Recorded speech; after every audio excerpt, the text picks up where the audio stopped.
What if the worst night of your life led you to the one person who could save you? Helen Carter's hands trembled as she stood outside the revolving glass doors of the Grand Meridian Hotel, rain soaking through her coat. She was 72 years old, and in all those years she'd never imagined she'd be running for her life. The fluorescent glow from inside cast long shadows on the wet pavement, and somewhere behind her, in the darkness of the parking lot, she could hear footsteps, heavy ones, getting closer. Her daughter's frantic warning still echoed in her mind from the phone call an hour ago. They were looking for her. They thought she knew something. And maybe she did. But right now, all Helen knew was that she needed help, and she needed it fast. Inside that hotel lobby stood a man she'd only heard about in whispers, a man with a dangerous reputation and eyes that missed nothing. Where are you watching from tonight? 3 days earlier, Helen's life had been wonderfully ordinary. She lived in a modest townhouse on Maple Street in Newark, New Jersey, the same home she and her late husband Robert had bought 43 years ago. The neighborhood had changed over the decades, but Helen remained, tending her small garden and volunteering at the community center twice a week. Her daughter, Patricia, lived 2 hours away in Connecticut with her family, and they spoke every Sunday without fail. That particular morning, Helen had been sorting through Robert's old belongings in the attic, something she'd been putting off for the 5 years since he'd passed. Among the dusty boxes of photographs and military medals, she found a manila envelope she didn't recognize. Inside were documents, financial records with names and numbers that meant nothing to her. But there was also a letter in Robert's handwriting, dated just weeks before his death. "Helen," it read, "if you're reading this, I'm gone. I never wanted you to know, but I kept records. They're not what they seem. If anyone ever asks, tell them you know nothing. Burn these papers. I love you always." Helen had stared at those words for a long time, her heart heavy with confusion. Robert had been an accountant at a small firm downtown. What records? Why the secrecy? She'd almost followed his instructions to burn everything, but something stopped her. Instead, she tucked the envelope back into the box and tried to forget about it. 2 days later, the men came. Helen had been watering her roses when a black sedan pulled up to her curb. 2 men in dark suits stepped out, their movements deliberate and professional. They weren't police. She could tell that immediately. When they knocked on her door, she answered through the chain lock. "Mrs. Carter," the taller one said, his voice smooth but cold. "We need to speak with you about your late husband's work." "Robert passed 5 years ago," Helen replied, her voice steadier than she felt. "I don't know anything about his work." "We believe you do, ma'am. May we come in?" Everything in Helen's body told her to refuse. "I'm sorry, but I'm not comfortable with that. If you have questions, you can contact my lawyer." The man's smile didn't reach his eyes. "We're not here to cause trouble, Mrs. Carter. But certain documents have come to light. Documents that belong to your husband. We need them back." Helen's blood ran cold. "The envelope. I don't know what you're talking about." "We'll be back," the shorter man said. And there was a threat woven into those simple words. After they left, Helen immediately called Patricia, her hands shaking so badly she could barely hold the phone. Her daughter insisted she pack a bag and leave the house right away. "Mom, don't argue with me. Something isn't right. Go somewhere public. I'm calling the police." But when Patricia called back 30 minutes later, her voice was frightened. "Mom, the police said there's no record of those men. No complaints filed. They said without more information, they can't do anything." "Mom, I did some research on those company names in Dad's papers. One of them is connected to Victor Romano." Helen knew that name. Everyone in Newark did. Victor Romano ran half the legitimate businesses in the city and, according to rumors, controlled much of what wasn't legitimate too. He owned hotels, restaurants, construction companies. The papers called him a businessman. The streets called him something else entirely. "Mom, you need protection," Patricia had said. "Real protection. And I hate saying this, but maybe Romano is exactly who you need. If Dad had records about his operations, Romano might be the only one who can keep those men away from you." "Patricia, that's insane." "Is it? Mom, these men aren't going to stop. And if Romano's involved, he needs to know what's happening. The Grand Meridian Hotel downtown, he's there every Tuesday evening. It's his headquarters." Now, standing in the rain outside that very hotel, Helen questioned every decision that led her here. She was a retired schoolteacher, for heaven's sake. She baked cookies for her neighbors and never missed church on Sunday. What was she doing seeking out a man like Victor Romano? But those footsteps behind her were real, and the fear pumping through her veins was real, and she was out of options. Helen pushed through the revolving doors into the warm lobby. Marble floors gleamed under crystal chandeliers. Well-dressed people moved through the space with purpose, and there, sitting alone at a corner table in the adjacent lounge, was a man she recognized from newspaper photos. Victor Romano. He was younger than she'd expected, perhaps in his late 50s, with silver threading through his dark hair. He wore an immaculate charcoal suit and was reading something on his phone, a glass of amber liquid on the table beside him. Helen's courage almost failed her. Then she remembered those men at her door, and she walked forward. Victor Romano looked up as Helen approached, and she saw his eyes narrow with instant calculation. He wasn't a man who liked surprises, that much was clear. "Mr. Romano," Helen said, her voice barely above a whisper. "My name is Helen Carter. I need to speak with you. It's urgent." "I don't know you, Mrs. Carter." His voice was deep, measured, not unkind, but not welcoming either. "My husband was Robert Carter. He kept records, financial records, about your businesses." She saw something flicker across his face. Recognition, maybe, or concern. "Men came to my house looking for them. They're outside right now. Please, I just need help." Victor's expression remained neutral, but his gaze moved past her to the lobby entrance. Helen didn't turn around, but she felt it. The danger walking through those doors. In one fluid motion, Victor stood and grasped her hand firmly. "Smile," he said quietly. "You're my girlfriend. You've been away visiting family and you just got back. Can you do that?" Helen's mind reeled, but she understood. A woman connected to Victor Romano would be untouchable, protected. She managed to smile, though her heart was racing. "That's good," he said, and there was an unexpected gentleness in his tone. "Stay close to me." He led her to his table just as two men entered the lounge, the same two from her house. Victor pulled out a chair for Helen, and she sat, trying to look natural. He sat beside her, angling his body protectively, and took her hand in his.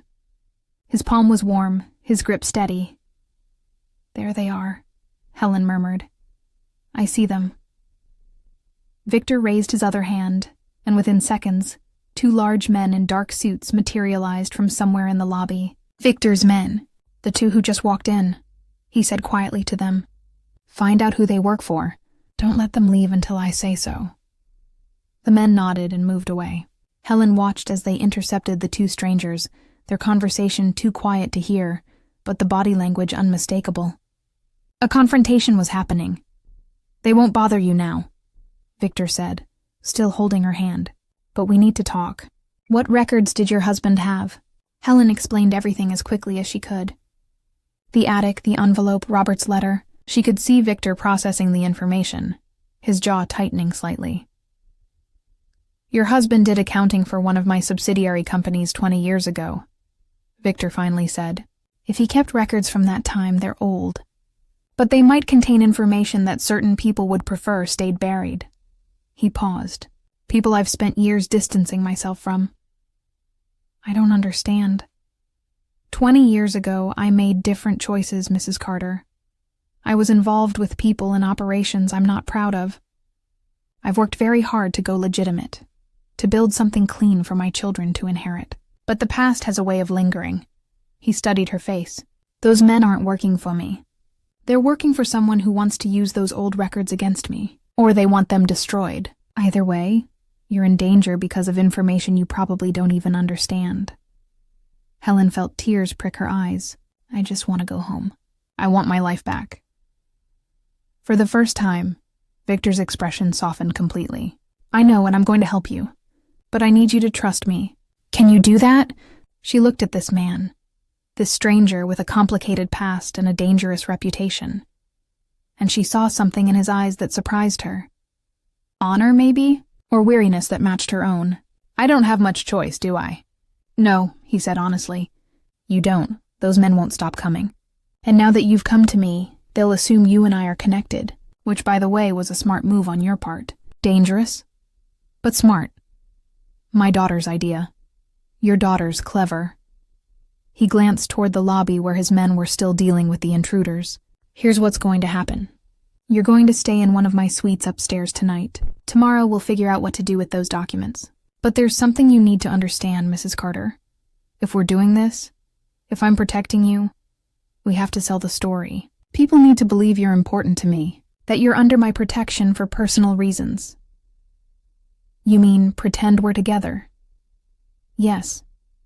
And there's one rule you need to follow absolutely. Never lie to me about anything. Not about what you know, not about who you talk to, not about how you're feeling. Complete honesty. That's the only way I can keep you safe. That's the only way this works." Helen studied his face. "Why that rule?" "Because lies get people killed in my world," he said simply. "And because if I'm going to risk my reputation and my business relationships to protect you, I need to trust that you're not hiding anything else that could blow up in both our faces." It was a fair requirement, Helen realized, and something about his directness appealed to her. Robert had been a good man, but he'd kept secrets. Fatal secrets, apparently. Maybe complete honesty was exactly what she needed right now. "All right," she said. "Complete honesty. I can do that."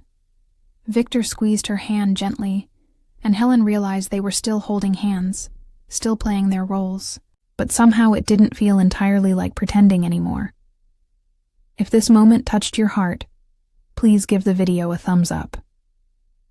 One of Victor's men returned and leaned down to whisper in his ear. Victor's expression darkened. Their hired muscle, working for Thomas Brennan. Helen saw the name register. "Should I know who that is?" "He's someone from my old life. Someone who doesn't want to let go." Victor stood, helping Helen to her feet. "Come on, let's get you somewhere safe. And Mrs. Carter, welcome to my world. I promise it's not as terrifying as it seems." But as they walked toward the elevators, Helen wasn't entirely sure she believed him. The suite Victor had arranged for her was beautiful. Floor-to-ceiling windows overlooked the Newark skyline, and the furnishings were elegant without being ostentatious. But Helen barely noticed. She sat on the edge of the plush sofa, still wearing her damp coat, trying to process everything that had happened in the last 3 hours. A soft knock came at the door, and Victor entered carrying a tray with tea and sandwiches. "You should eat something," he said, setting the tray on the coffee table. "It's been a long night. I'm not hungry. Eat anyway." It wasn't a command, just a firm suggestion from someone who understood that the body needed fuel even when the mind was in chaos. Helen picked up a sandwich and took a small bite. It was good, fresh. She realized she hadn't eaten since breakfast. Victor poured her tea, adding milk without asking, as if he somehow knew how she took it.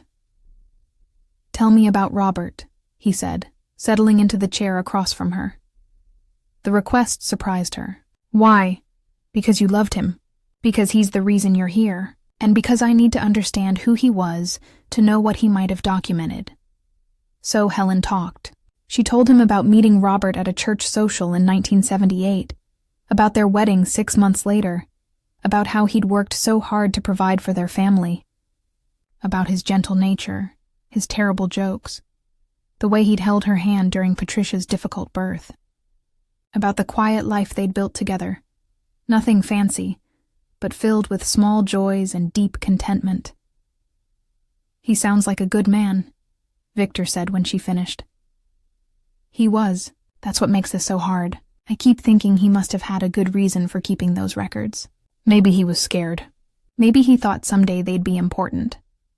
Or maybe," Victor said carefully, "he was trying to protect you by staying silent. And instead, he put me in danger." He couldn't have known. 20 years ago, when he worked for that company, I was a different man running a different operation. The world has changed. I've changed. But men like Thomas Brennan haven't. Helen set down her teacup. "Tell me about him." "About Brennan," Victor's jaw tightened. "He was my partner once. We ran operations together, made money together. But he enjoyed the violence of it, the power. I didn't. Or at least I stopped enjoying it.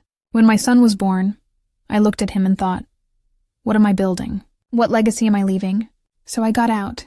Slowly, carefully. I bought legitimate businesses, cleaned up my operations, paid off the right people. It took years, but I did it. And Brennan? Brennan felt betrayed. In his mind, I abandoned him.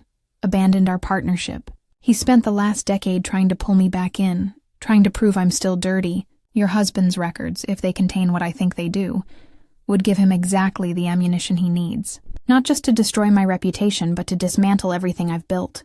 The legitimate businesses that employ hundreds of people. The foundation I run for at-risk youth. All of it. Helen saw the weight Victor carried then. He wasn't just a criminal trying to avoid consequences. He was a man who genuinely tried to change, who'd built something meaningful from the ashes of his past. And she was the unwitting threat to all of it. "I'm sorry," she whispered. "I never meant—" "Stop." Victor leaned forward, his eyes intense but kind. "You did nothing wrong. You're a victim here just like I am. We're both paying for choices other people made. So what do we do? Tomorrow you'll bring me those records. I'll review them, figure out exactly what we're dealing with. Then I'll handle Brennan. Handle him how?" Victor smiled grimly. "Honestly, I'll probably pay him. Money usually solves these problems. Brennan wants to hurt me, but he wants to be rich more. I'll make him an offer he can't refuse." The irony of that phrase wasn't lost on Helen. And despite everything, she almost smiled. A comfortable silence settled between them. Finally, Victor stood. "I should let you rest. There are clothes in the bedroom, toiletries in the bathroom, everything you might need. My men will be outside your door all night." "Victor," Helen said as he reached the door, "thank you. For helping me, for not turning me away." He paused, his hand on the doorknob. "My mother was about your age when she passed. She was tough like you, scared but brave. You remind me of her?" He met her eyes. "No one's going to hurt you, Helen. I give you my word." After he left, Helen sat in the quiet suite and realized something surprising. She believed him. This dangerous man, this former criminal, this person she should have been terrified of. She trusted him completely. Have you ever faced something like this, where a stranger showed you unexpected kindness? Let us know in the comments. Helen finally removed her coat and went to the bedroom to change. Tomorrow would bring new challenges, but tonight, for the first time since finding those papers, she felt safe. Morning came with weak sunlight filtering through the hotel windows. Helen woke disoriented for a moment before remembering where she was. She showered, changed into the clothes that had been provided, simple, elegant items that fit surprisingly well, and emerged to find breakfast waiting on the dining table. One of Victor's men, a young fellow named Marco with kind eyes, stood discreetly by the door. "Mr. Romano asked me to take you to your house whenever you're ready, ma'am," he said politely. "He'll meet us there." The drive to Maple Street felt surreal. Helen sat in the back of the black car, watching her familiar neighborhood pass by, wondering how everything could look so normal when her life had been turned upside down. When they pulled up to her townhouse, she saw Victor's car already parked at the curb. He met her at the door, and together they went inside. The house smelled like home, like the lavender potpourri she kept in bowls, like the furniture polish she used every Saturday. Helen led him to the attic, retrieved the envelope, and handed it to him with trembling hands. Victor spent almost an hour reviewing the documents at her kitchen table while Helen made coffee. She watched his face carefully, trying to read his reactions. Sometimes his expression tightened. Sometimes he nodded slowly, as if confirming something he'd suspected. Finally, he looked up. "Your husband was meticulous. These records document money laundering operations from 22 years ago. They show exactly how we moved money, who was involved, which businesses were fronts." He tapped the papers. "This is enough to destroy me if it went to the authorities. Enough to send me to prison even now." Helen's heart sank. "I'm so sorry. Don't be. Your husband did the right thing keeping these. They're evidence of crimes. Real crimes." He paused. "But they're also evidence against Brennan. See, he kept doing all of this after I left. He just found new partners. If these records get released, he goes down harder than I do. So it's mutually assured destruction." "Exactly. Which gives me leverage." Victor pulled out his phone and made a call. "Thomas, it's Victor. I have the Carter documents. All of them. We need to meet. Today, the warehouse on Route 21. 1 hour. Just you and me. He listened for a moment. Yes, I'm sure. See you then. He hung up and looked at Helen. I need you to stay here with Marco and 2 other men. You'll be safe, but I need to end this face to face. What are you going to do? What I should have done years ago. I'm going to show him these records and explain exactly what happens if he comes after me or you. Then I'm going to offer him money to disappear. A lot of money, enough for him to retire somewhere tropical and never bother either of us again. And if he refuses? Victor's expression hardened. Then I'll give copies of these records to the FBI. He'll go to prison, and I'll deal with whatever consequences come my way. But at least you'll be safe. Helen reached across the table and took his hand. You've changed, haven't you? Really changed. I'd like to think so. Turns out pretending to be a better man long enough can actually make you into one. He smiled slightly. Your rule of complete honesty? It's been good for me, too. I haven't been this direct with anyone in years. 2 hours later, Victor called. Helen answered on the first ring. It's done, he said. And she could hear the relief in his voice. Brennan took the money, $500,000 and his promise to leave the state. I recorded our conversation, got his confession on tape about the harassment. He won't be back. Helen sank into her chair, overwhelmed. It's really over? It's really over. But Helen, there's something else. I've spent the last 2 days pretending you're important to me. And somewhere along the way, it stopped being pretend. At least for me. Her breath caught. Victor, I know how this sounds. You're a respectable woman, a school teacher. And I'm what I am. But I'd like to see you again. Really see you. Have dinner. Talk. See if this thing between us is as real as it feels. Helen thought about Robert. About the 43 years they'd shared. She thought about the loneliness of the last 5 years, the empty house, the quiet evenings. She thought about this complicated, honest, surprisingly gentle man who'd protected her without hesitation. I'd like that too, she said softly. But slowly. I need to take this slowly. As slow as you want. We've got time. If you've been enjoying this story, subscribe to our channel for more heartwarming tales. That evening, Patricia called. Frantic with worry, Helen explained everything, assuring her daughter she was safe. Mom, are you sure about this? Patricia asked. About him? Helen looked around her quiet kitchen, remembering how Victor had sat at this table carefully reviewing Robert's papers. How he'd held her hand in the hotel. How he'd risked his own safety to protect hers. No, she said honestly. I'm not sure about anything, but I'm willing to find out. Sometimes, she thought, the worst nights really do lead you to exactly where you need to be. 3 months passed, and Helen's life found a new rhythm. She still lived in her townhouse on Maple Street, still tended her roses, still volunteered at the community center. But now, twice a week, Victor came for dinner. Sometimes they went out to quiet restaurants where he was always recognized but never bothered. Sometimes they simply sat in her living room, drinking coffee and talking for hours. The neighborhood noticed, of course. Helen Carter, the retired school teacher, dating Victor Romano. The gossip was inevitable. But Helen discovered something liberating about being 72 years old. She simply didn't care what people thought anymore. Her real friends, the ones who mattered, saw how happy she was and supported her. The rest could whisper all they wanted. Patricia visited one weekend with her family, determined to meet this man who'd entered her mother's life so dramatically. Helen watched nervously as Victor arrived, bringing flowers for her and toys for Patricia's children. He was patient with the interrogation Patricia put him through, answering questions about his business, his past, his intentions with complete honesty. Helen had told him about her rule, never lie, and he'd honored it absolutely, even when the truth was uncomfortable. He's different than I expected, Patricia admitted later, helping Helen wash dishes. I thought he'd be intimidating, but he's just, I don't know, a regular guy with a complicated history. We all have complicated histories, Helen said. We all make choices we're not proud of. The question is what we do with our second chances. You really care about him. I really do. Helen dried a plate carefully. It's different from what I had with your father. That was young love, building a life together from scratch. This is different. It's two people who've already lived full lives, who've made mistakes and survived losses, finding comfort in each other. It's quieter, but it's real. Patricia hugged her mother. Then I'm happy for you. Dad would want you to be happy. Helen thought about that often.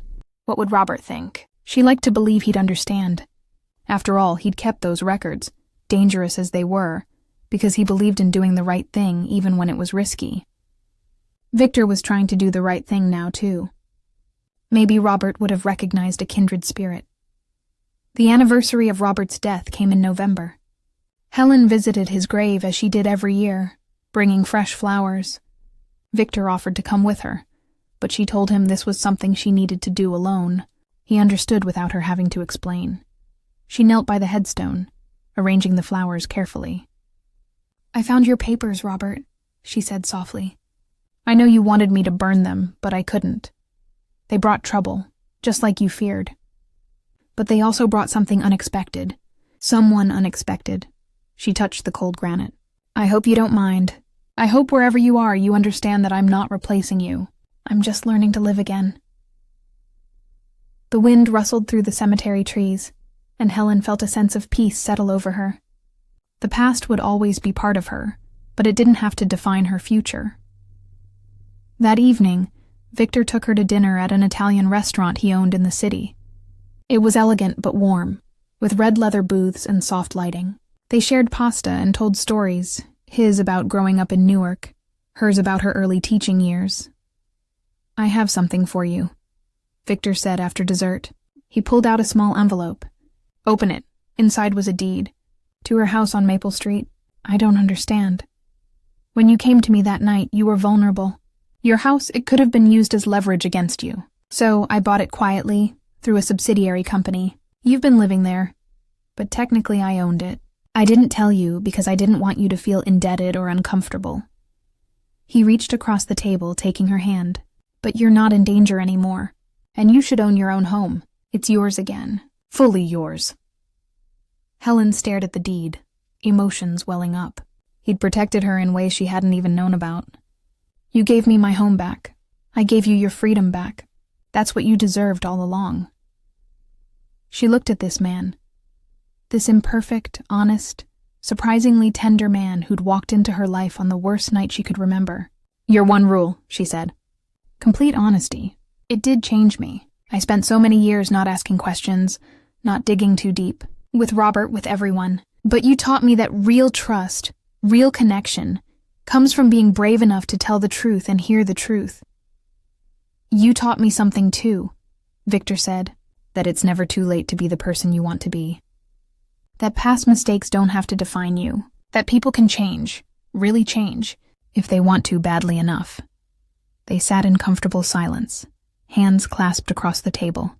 Two people who'd found each other in the most unlikely circumstances and discovered something worth holding on to. Helen thought about that night in the rain, standing outside the hotel, terrified and desperate. She thought about how fear had pushed her through those doors to seek help from a stranger. And she thought about how that one act of courage had led her here, to this moment, to this unexpected joy. Life, she'd learned, was full of surprises. Some frightening, some dangerous, and some absolutely beautiful. If you enjoyed this story, please remember to like, leave a comment with your thoughts, and subscribe for more heartwarming tales. Thank you for spending this time with Helen and Victor. May you always find courage in your darkest moments and hope in unexpected places. Until next time, take care of yourselves and each other.